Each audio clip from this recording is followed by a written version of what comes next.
আসসালামু আলাইকুম বন্ধুরা, আজকে দেখাবো কিভাবে আপনি ঘরে বসেই অষ্টম শ্রেণীর অর্থাৎ জুনিয়র দাখিল পরীক্ষা জেডিসি এর রেজিস্ট্রেশন অর্থাৎ ইএসআইএফ ফর্ম কিভাবে পূরণ করবেন। আমি আশা করছি আজকের ভিডিওটি সম্পূর্ণভাবে দেখলে আপনার আর কখনো ইএসআইএফ রেজিস্ট্রেশন নিয়ে কখনোই সমস্যা হবে না ইনশাআল্লাহ। চলুন শুরু করি। প্রথমে আপনার মোবাইল ফোন বা কম্পিউটারের গুগলে যাবেন।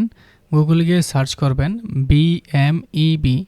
বিএমইবি সার্চ করার পর আপনার মাদ্রাসা শিক্ষা বোর্ডের যে ওয়েবসাইটটি আসবে সেখানে ক্লিক করবেন। ক্লিক করার পর পুরাতন ওয়েবসাইট বাটনটাতে ক্লিক করবেন। ক্লিক করার পর ইএফএ বাটনে ক্লিক করবেন। তারপর জুনিয়র দাখিল সার্টিফিকেট জেডিসি অষ্টম বৃত্তি ইএসআইএফ স্টুডেন্ট ইনফরমেশন 2026 সিলেক্ট করে কন্টিনিউ বাটনে ক্লিক করবেন। তো একটু সময় লাগবে, আশা করি চলে আসবে। তারপর আপনার প্রতিষ্ঠানে ইআইএন নাম্বারটি দিবেন। আমার ইআইএন নাম্বার 109299। তারপর পাসওয়ার্ডটি দিয়ে এন্ট্রি করে নেবেন। তো আমার পাসওয়ার্ডটি সেভ করা ছিল, সেক্ষেত্রে এসে গেছে। তারপর লগ ইন বাটনে ক্লিক করবেন। তো লগ ইন বাটনে ক্লিক করার পর আপনার সামনে এরকম একটি ইন্টারফেস আসবে। তারপর নতুন শিক্ষার্থীর জন্য নতুন এন্ট্রি বাটনে ক্লিক করবেন। সবার প্রথম কাজ হচ্ছে আপনার ছবি আপলোড করা।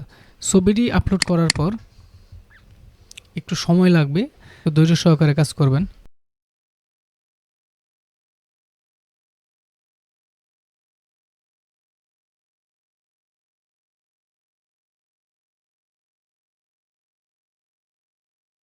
ছবি আপলোড করার পর আপনার কাজ হচ্ছে আইডি নাম্বারটা বসিয়ে দেবেন, তারপর রেজিস্ট্রেশন নাম্বারটা বসাবেন। এখানে আইডি নাম্বার বলতে রেজিস্ট্রেশন নাম্বার শেষের 6 সংখ্যাই হলো আইডি নাম্বার।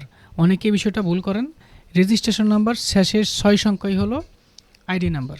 এখন আইডি নাম্বার এবং রেজিস্ট্রেশন নাম্বার দিয়ে সার্চ বাটনে ক্লিক করব। তার সকল তথ্য চলে আসবে, জন্ম নিবন্ধন নাম্বার সহ চলে আসবে। তারপর শ্রেণীর রোল নাম্বারটা দিয়ে দেবেন।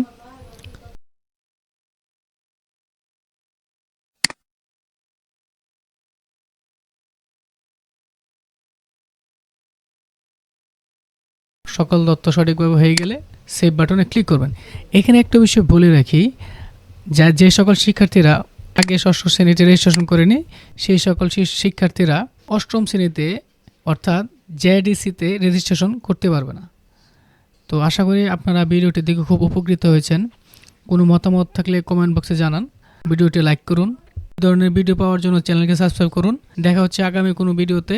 আসসালামু আলাইকুম।